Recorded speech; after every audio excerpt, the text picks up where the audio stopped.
137 metre लंबा, 23 metre चौड़ा और 3 मंजिल ऊंचा। ये कोई आम जहाज नहीं था। ये वो माप थे जो खुद ईश्वर ने नूह को बताए थे। आदेश बिल्कुल साफ था, बिना किसी शक के, अपने लिए एक जहाज बनाओ। बस यही एक वाक्य था और इसके साथ ही इंसानी इतिहास के सबसे बड़े और सबसे अजीब कामों में से एक की शुरुआत हो गई। बाइबल हमें जहाज का साइज बताती है, लकड़ी का नाम बताती है और यह भी बताती है कि वह क्यों बनाया जा रहा था। लेकिन वह यह नहीं बताती कि नूह को इसे बनाने में किन किन मुश्किलों का सामना करना पड़ा। और सच्चाई यह है कि जो भी उस जमाने में लकड़ी का काम जानता होगा वह समझ सकता था यह काम आसान नहीं था, बहुत मुश्किल था। सबसे पहली बात, जगह। 137 मीटर लंबी चीज आप कहीं भी खड़ी नहीं कर सकते। उसके लिए बहुत बड़ी, मजबूत और सीधी जमीन चाहिए थी। ऐसी जगह जहां मिट्टी धंसने वाली ना हो, जहां जमीन फिसले नहीं और जहां आसपास सरो यानी साइप्रस के पेड़ हों, क्योंकि जहाज उसी लकड़ी से बनना था। अब जरा नूह को सोचिए, कोई मशीन नहीं, कोई इंजीनियर नहीं, कोई नक्शा नहीं, बस अनुभव, समझ और परमेश्वर पर भरोसा। नूह जमीन पर चलता है, मिट्टी को पैरों से दबाकर देखता है, हाथ में लेकर जांचता है, देखता है कि जमीन कितनी सख्त है, पेड़ कितनी दूरी पर है, लकड़ी यहां से वहां ले जाना मुमकिन है या नहीं। और आखिरकार बहुत सोच समझकर वह एक जगह चुनता है और यहीं से असली मेहनत शुरू होती है। बड़े बड़े पत्थर हटाने पड़ते हैं, जमीन के अंदर गहरी जड़ें होती हैं, उन्हें उखाड़ना पड़ता है, हर जगह को बराबर करना पड़ता है। यह काम देखने में भव्य नहीं था, न कोई तारीफ, न कोई तालियां, बस मिट्टी, पसीना और थकान। और फिर एक और समस्या थी जो आज के लोगों को शायद समझ में भी ना आए, नमी। उस समय बारिश नहीं होती थी। बाइबल बताती है कि जमीन से भाप उठती थी जो पूरी धरती को गीला रखती थी। मतलब मिट्टी अक्सर नम रहती थी और नम मिट्टी जल्दी कीचड़ बन जाती है, औजार उसमें धंस जाते हैं, लकड़ी गीली हो जाती है, जमीन कमजोर पड़ जाती है। इसलिए बहुत मुमकिन है कि नूह ने जमीन के चारों तरफ छोटे छोटे नाले बनाए हों ताकि पानी वहां से बह जाए और काम की जगह खराब ना हो। ये पानी आसमान से नहीं गिर रहा था, ये खुद धरती से निकल रहा था। और जब नूह ये सब कर रहा था, लोग उसे देख रहे थे। कोई हंस रहा था, कोई मजाक उड़ा रहा था, कोई कह रहा था ये आदमी पागल हो गया है, इतनी बड़ी जमीन क्यों साफ कर रहा है, यहां तो कभी पानी भी नहीं आया, जहाज किस लिए। लेकिन नूह किसी को जवाब नहीं देता, क्योंकि वह लोगों के हिसाब से काम नहीं कर रहा था, वह ईश्वर के कहे मुताबिक काम कर रहा था। जब जमीन आखिरकार काफी मजबूत और सूखी हो गई, तब अगला बड़ा काम शुरू हुआ, लकड़ी जमा करना। परमेश्वर ने साफ कहा था, जहाज सरों की लकड़ी से बनाना। सरों के पेड़ छोटे नहीं होते, वे बहुत बड़े, भारी और मजबूत होते हैं। ऐसे पेड़ काटना आज भी आसान नहीं होता, और उस जमाने में तो और भी मुश्किल था। एक दो पेड़ नहीं, सैकड़ों पेड़, हर दिन वही काम, कुल्हाड़ी उठाओ, वार करो, फिर वार, फिर वार। कई घंटों के बाद जाकर एक पेड़ गिरता, जंगल में उसकी आवाज गूंजती, लेकिन पेड़ गिरने से काम खत्म नहीं होता था। अब सवाल था, इतने बड़े तनों को वहां तक कैसे पहुंचाया जाए जहां जहाज बन रहा था। न पहिए थे, न ट्रक, न मशीनें। तो उन्होंने वही तरीका अपनाया जो पुराने जमाने के लोग जानते थे, लकड़ी के गोल लट्ठे। बड़े तने के नीचे छोटे लट्ठे रखे जाते, रस्सियों से खींचा जाता, धीरे धीरे थोड़ा थोड़ा करके लकड़ी आगे बढ़ती। जैसे ही तना आगे जाता, पीछे के लट्ठे उठाकर आगे रख दिए जाते। ये काम बहुत धीरे होता था, थकाने वाला था और कभी कभी खतरनाक भी। लेकिन हर लकड़ी जो वहां पहुंचती, नूह के लिए एक बात की याद दिलाती, मैं जो कर रहा हूं वह बेकार नहीं है। आसपास के लोग यह सब देखते थे। इतनी बड़ी बड़ी लकड़ियां एक अजीब सी खाली जमीन की तरफ जा रही थी।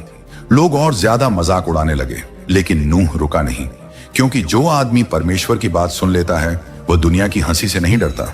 धीरे धीरे लकड़ी इकट्ठा होने लगी।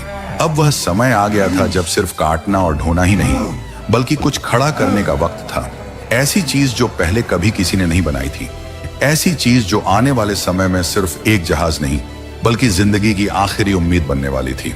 जब काफी सारी लकड़ी जमा हो गई, तब नूह के सामने अगला और सबसे जरूरी काम आया, जहाज की नींव बनाना। कोई भी बड़ा काम ऊपर से नहीं, नीचे से शुरू होता है। और इस जहाज के लिए सबसे अहम चीज थी उसकी रीढ़। रीढ़ मतलब जहाज का वो हिस्सा जिस पर पूरा वजन टिका रहता है। 3 मंजिलें, जानवर, खाना, पानी, सब कुछ उसी पर निर्भर था। अगर यहाँ जरा सी भी गलती होती तो पूरा जहाज कमजोर पड़ जाता। लेकिन यहाँ एक बड़ी दिक्कत थी, इतना लंबा पेड़ होता ही नहीं। 137 मीटर लंबी लकड़ी किसी एक पेड़ से मिल ही नहीं सकती थी। इसका मतलब साफ था, कई बड़े बड़े तनों को आपस में जोड़कर एक सीधी और मजबूत रीढ़ बनानी होगी। यह काम ताकत से ज्यादा समझदारी का था। नूह और उसके बेटों ने लकड़ियों को इस तरह काटा कि वे एक दूसरे में फिट हो जाएं। पुराने जमाने के कारीगर यह तरीका जानते थे। लकड़ी में खास कट लगाए जाते थे ताकि दो टुकड़े जुड़कर एक मजबूत हिस्सा बन जाए। फिर उन जोड़ों को और मजबूत करने के लिए कड़ी लकड़ी के खूंटे ठोंके जाते थे। जब सब कुछ ठीक से फिट हो जाता तो वो जोड़ ऐसे हो जाते जैसे एक ही लकड़ी हो। धीरे धीरे जहाज की रीढ़ जमीन पर आकार लेने लगी। अब पहली बार नूह को साफ दिखने लगा कि वह क्या बना रहा है। इसके बाद आया अगला बड़ा कदम, ढांचा खड़ा करना। ढांचे को आप जहाज की हड्डियां समझ सकते हैं। ये वो मुड़ी हुई लकड़ियां थीं जो जहाज को उसका आकार देती थीं। इन्हीं से तय होता था कि जहाज पानी में कैसे टिकेगा। हर लकड़ी को सही जगह, सही कोण पर लगाना बहुत जरूरी था। अगर एक भी लकड़ी ज्यादा झुक जाती तो पूरा संतुलन बिगड़ सकता था। इसलिए काम बहुत ध्यान से किया गया। रस्सियों को सीधी लाइन की तरह खींचा जाता, पत्थरों को लटकाकर देखा जाता कि लकड़ी सीधी है या नहीं। हर बीम को बार बार जांचा जाता। कल्पना कीजिए उस मंजर को, भारी भरकम लकड़ियां, मोटी रस्सियां और कुछ लोग अपनी पूरी ताकत लगाते हुए। धीरे धीरे जमीन पर एक अजीब सा ढांचा खड़ा होने लगा। लोग दूर से देखने आते थे। अब यह सिर्फ लकड़ी नहीं रही थी, यह साफ दिख रहा था कि कुछ बहुत बड़ा बनने वाला है। लेकिन नूह जानता था ढांचा बन जाना काफी नहीं है। अब सबसे जरूरी काम बचा था, पानी से बचाव। परमेश्वर ने साफ कहा था, जहाज को अंदर और बाहर दोनों तरफ राल से ढक देना। राल मिट्टी से निकलने वाला गाढ़ा पदार्थ होता है। उसे गर्म किया जाता, फिर लकड़ी पर लगाया जाता। ठंडा होने पर वह पत्थर जैसी सख्त हो जाती थी और पानी अंदर नहीं जाने देती थी। लेकिन यह काम बहुत मेहनत वाला था। हर जोड़, हर दरार, हर कोना, अगर कहीं से भी पानी घुस गया तो महीनों की मेहनत बेकार हो सकती थी। इसीलिए नूह और उसके बेटे दिन रात यही काम करते रहे। पहले बाहर राल लगाई जाती, फिर अंदर। एक परत सूखती, तब दूसरी लगती। कई दिन, शायद कई हफ्ते इसी काम में निकल गए। आखिरकार वह दिन आया जब पूरा जहाज अच्छे से सील हो चुका था। अब वह सिर्फ लकड़ी का ढांचा नहीं था, वह एक ऐसा सुरक्षित ठिकाना बन चुका था जो आने वाली सबसे बड़ी आफत को झेल सकता था। अब बाहर का काम लगभग पूरा था, लेकिन अंदर की दुनिया अभी बननी बाकी थी। परमेश्वर ने कहा था, जहाज के अंदर अलग अलग हिस्से बनाना। मतलब यह कोई खुली जगह नहीं होनी थी। अंदर छोटे छोटे कमरे, अलग अलग हिस्से होने थे। 3 मंजिलें, हर मंजिल पर अलग व्यवस्था। यह सिर्फ आराम के लिए नहीं था, बल्कि जिंदगी बचाने के लिए था। अगर सब जानवर खुले में होते तो कोई किसी पर हमला कर देता, कोई घायल हो जाता, बीमारी फैल जाती। इसीलिए अंदर भी लकड़ी की दीवारें बनाई गईं, मजबूत, लेकिन इतनी नहीं कि जहाज पर ज्यादा वजन पड़े। अब जहाज बाहर से भी तैयार था और अंदर से भी धीरे धीरे आकार ले रहा था। और कहानी अब उस मोड़ पर पहुंच रही थी जहां सिर्फ लकड़ी और मेहनत नहीं, बल्कि ईश्वर की शक्ति साफ दिखाई देने वाली थी। अब जहाज बाहर से मजबूत हो चुका था और अंदर की दीवारें भी बन चुकी थीं। लेकिन नूह जानता था कि असली मुश्किल अभी बाकी है, क्योंकि जहाज सिर्फ लकड़ी का ढांचा नहीं था, उसे जिंदा प्राणियों का घर बनना था। परमेश्वर ने साफ कहा था, जहाज के अंदर अलग अलग हिस्से बनाओ। मतलब ये कोई खुला हॉल नहीं था, अंदर छोटे छोटे हिस्से होने थे ताकि हर जानवर अपनी जगह पर रहे। अगर ऐसा नहीं होता तो अंदर पूरा हंगामा मच जाता। नूह ने बहुत समझदारी से काम किया। सबसे नीचे वाली मंजिल पर भारी जानवरों के लिए जगह बनाई गई, जैसे बड़े जानवर जो ज्यादा वजन वाले थे।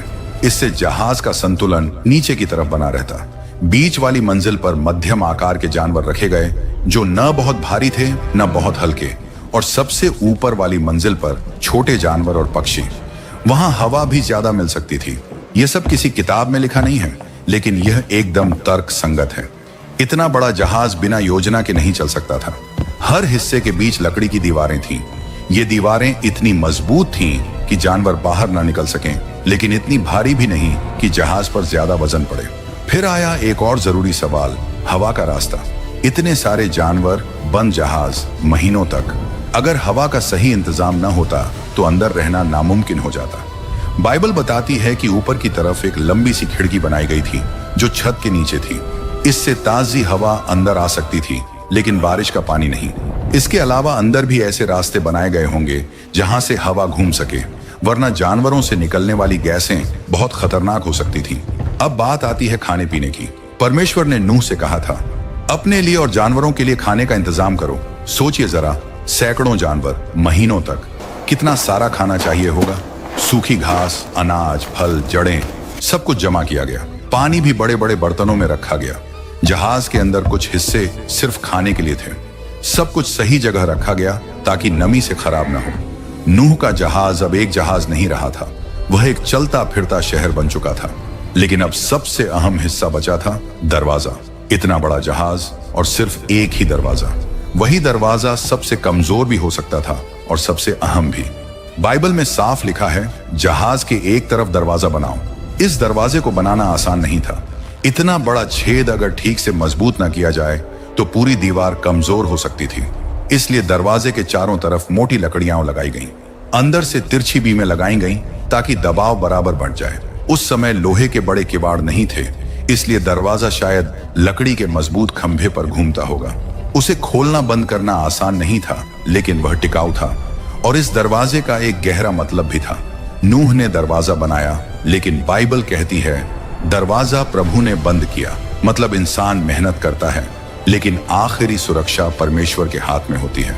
दरवाजा बंद होने से पहले नूह ने पूरा जहाज एक बार फिर देखा। कहीं से पानी रिस तो नहीं रहा, कोई जोड़ ढीला तो नहीं, खाना ठीक से रखा है या नहीं। इतने बड़े लकड़ी के ढांचे में आवाजें आती हैं, कहीं चरमराहट, कहीं दबाव। नूह समझ सकता था कि सब ठीक है या नहीं। और फिर कुछ ऐसा हुआ जो किसी इंसान ने कभी नहीं देखा था। जानवर खुद चलकर आने लगे। नूह ने उन्हें पकड़कर नहीं लाया, उन्हें भगाकर नहीं लाया, वे खुद आए। जंगल से जोड़े में निकलते जानवर, पक्षी उड़कर आकर बैठते, रेंगने वाले जीव सीधी दिशा में चलते। कोई लड़ाई नहीं, कोई डर नहीं, कोई अफरा तफरी नहीं। शिकारी और शिकार एक साथ चल रहे थे, जैसे कोई अदृश्य ताकत उन्हें रास्ता दिखा रही हो। यह साफ संकेत था कि यह सिर्फ इंसानी काम नहीं था, यह परमेश्वर की योजना थी। एक एक करके सब जानवर अंदर गए, अपनी अपनी जगह पर, जैसे उन्हें पहले से पता हो कि कहां जाना है। आखिर में नूह गया, उसकी पत्नी, उसके 3 बेटे और उनकी पत्नियां, कुल 8 लोग। और फिर दरवाजा बंद हो गया। लेकिन उसे बंद इंसान ने नहीं किया, परमेश्वर ने किया। अब बाहर की दुनिया और अंदर की दुनिया अलग हो चुकी थी। अंदर इंतजार, बाहर कुछ ऐसा जो इतिहास में कभी नहीं हुआ था। दरवाजा बंद हो चुका था, और यह कोई आम दरवाजा नहीं था। यह वही दरवाजा था जिसे नूह ने बनाया था, लेकिन बंद खुद परमेश्वर ने किया था।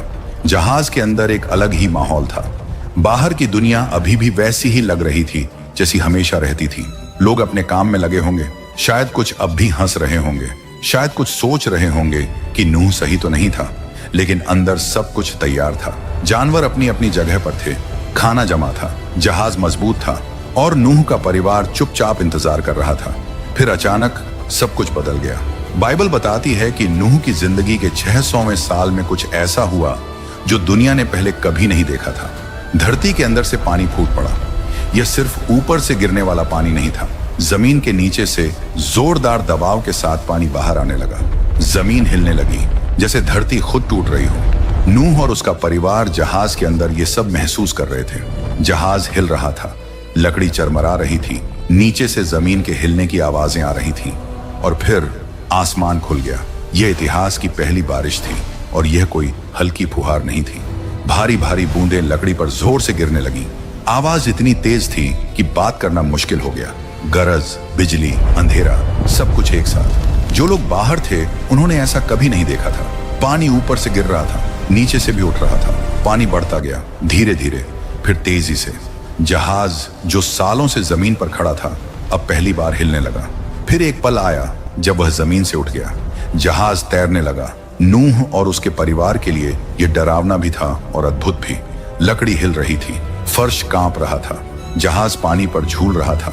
वही जहाज जिसे लोग मजाक समझते थे, अब जिंदगी बचाने वाला था। जहाज के अंदर अब एक नई दिनचर्या शुरू हो गई। हर दिन जानवरों को खाना देना, पानी देना, उनके हिस्सों को साफ करना। यह आसान काम नहीं था। जानवरों की आवाजें, उनकी गंध, थकान, सब कुछ सहना पड़ता था। लेकिन नूह और उसका परिवार जानते थे कि यही उनकी जिम्मेदारी है। बाहर क्या हो रहा था वे देख नहीं सकते थे, लेकिन वे महसूस कर सकते थे। पानी लगातार बढ़ रहा था, जहाज ऊपर उठता जा रहा था, कभी दाएं झुकता कभी बाएं। बाइबल कहती है कि पानी इतना बढ़ गया कि पहाड़ तक डूब गए। पुरानी दुनिया, शहर, पेड़, मैदान सब खत्म हो गया। अंदर जहाज में एक अजीब सा सन्नाटा था। बाहर पूरी दुनिया मर रही थी, अंदर जिंदगी बची हुई थी। बारिश 40 दिन और 40 रात तक होती रही, लेकिन कहानी यहीं खत्म नहीं होती। बारिश रुक गई, लेकिन पानी फिर भी कम नहीं हुआ। 150 दिन तक पानी धरती पर छाया रहा। जहाज बहता रहा, कहीं कोई दिशा नहीं, कोई पतवार नहीं, कोई नियंत्रण नहीं। लेकिन नूह जानता था यह जहाज इंसानों के हाथ में नहीं, परमेश्वर के हाथ में है। हर दिन वही काम, हर दिन वही इंतजार। और फिर बहुत लंबे समय के बाद बाइबल में एक बहुत खूबसूरत लाइन आती है, और परमेश्वर ने नूह को याद किया। मतलब परमेश्वर ने नूह को छोड़ा नहीं था। सब कुछ योजना के मुताबिक था। एक हवा चली, पानी धीरे धीरे कम होने लगा। दिन बीतते गए, महीने बीतते गए, और फिर एक दिन जहाज रुका। वह किसी चीज से टकराया नहीं, वह धीरे से टिक गया। बाइबल बताती है कि जहाज अरारात के पहाड़ों पर आकर ठहर गया। नूह ने ऊपर की खिड़की खोली। कई महीनों बाद ताजी हवा अंदर आई, रोशनी आई, लेकिन बाहर की जमीन कैसी है यह अभी साफ नहीं था। इसलिए नूह ने एक कौवा छोड़ा। वह उड़ता रहा, लौटकर नहीं आया। फिर नूह ने एक कबूतर छोड़ा, वह लौट आया। उसे बैठने की जगह नहीं मिली थी। कुछ दिन बाद नूह ने फिर कबूतर छोड़ा। इस बार वह एक जैतून की पत्ती लेकर लौटा। यह एक छोटा सा संकेत था, लेकिन बहुत बड़ा मतलब रखता था। जिंदगी वापस आ रही थी। कबूतर के मुंह में जैतून की पत्ती देखकर नूह समझ गया था धरती धीरे धीरे ठीक हो रही है। फिर भी वह जल्दी नहीं करता, क्योंकि नूह जानता था जिस परमेश्वर ने अंदर आने को कहा था वही बाहर आने का सही समय भी बताएगा। कुछ दिन बाद नूह ने कबूतर को तीसरी बार छोड़ा। इस बार वह वापस नहीं आया। इसका मतलब साफ था, अब बाहर रहने की जगह बन चुकी है। लेकिन फिर भी नूह इंतजार करता है। क्यों? क्योंकि दरवाजा उसने नहीं बंद किया था, परमेश्वर ने किया था। और अब वही परमेश्वर बोले। बाइबल बताती है कि परमेश्वर ने नूह से कहा, तू, तेरी पत्नी, तेरे बेटे और उनकी पत्नियां सब जहाज से बाहर आ जाओ। वह पल कैसा रहा होगा सोचिए जरा। लगभग 1 साल से ज्यादा समय जहाज के अंदर, अंधेरा, बंद जगह, जानवरों की आवाजें। और अब दरवाजा खुल रहा है, तेज रोशनी अंदर आती है, ताजी हवा का झोंका, नमी भरी मिट्टी की खुशबू। दरवाजा जिसे परमेश्वर ने बंद किया था अब खुल चुका था। सबसे पहले जानवर बाहर आने लगे, एक एक करके, जोड़े में। कोई भाग दौड़ नहीं, कोई डर नहीं। वे अपनी फितरत के हिसाब से अलग अलग दिशाओं में चले गए, जंगल की तरफ, मैदानों की तरफ, नई दुनिया की तरफ। फिर नूह बाहर आया, उसके पीछे उसका परिवार। पहली बार उन्होंने जमीन को दोबारा छुआ, ठोस जमीन। चारों तरफ सन्नाटा था, कोई शहर नहीं, कोई शोर नहीं, कोई पुरानी दुनिया नहीं, सब कुछ नया था। और इस नई शुरुआत में नूह ने सबसे पहला काम क्या किया? घर नहीं बनाया, खेत नहीं जोता, उसने वेदी, ऑल्टर बनाई। नूह ने परमेश्वर के लिए बलि चढ़ाई। यह उसका धन्यवाद था, यह उसका भरोसा था, यह उसकी श्रद्धा थी। बाइबल बताती है कि परमेश्वर इस बलि से प्रसन्न हुए। और फिर परमेश्वर ने एक बहुत बड़ा वादा किया, मैं फिर कभी पूरी धरती को पानी से नष्ट नहीं करूंगा। यह सिर्फ नूह से नहीं कहा गया था, यह वादा पूरी मानवता के लिए था। और इस वादे की निशानी के रूप में परमेश्वर ने आकाश में एक चिन्ह रखा, इंद्रधनुष। जब भी बारिश के बाद इंद्रधनुष दिखाई देता है, वह यही याद दिलाता है कि परमेश्वर न्याय भी करता है, लेकिन वह दया भी करता है। जहाज अब अपना काम पूरा कर चुका था। वह सिर्फ लकड़ी का ढांचा नहीं था, वह विश्वास की मिसाल था, वह आज्ञा मानने की कहानी था, वह बचाव का साधन था। उस एक जहाज से नई मानवता की शुरुआत हुई। नूह के बेटों से आगे चलकर देश बने, जातियां बनी, दुनिया फिर से भरी। लेकिन जहाज की कहानी वहीं खत्म नहीं होती। वह आज भी हमें यह सिखाती है कि जब परमेश्वर कुछ कहे और दुनिया हंसे, तो दुनिया की हंसी से ज्यादा परमेश्वर की बात पर भरोसा जरूरी है। क्योंकि जब समय आता है तो वही भरोसा जिंदगी बचाता है। जहाज सिर्फ पानी में नहीं तैरा था, वह विश्वास पर टिका था। और यही वजह है कि हजारों साल बाद भी नूह और उसका जहाज आज भी याद किया जाता है। क्योंकि जिसने परमेश्वर की सुनी वही बचा।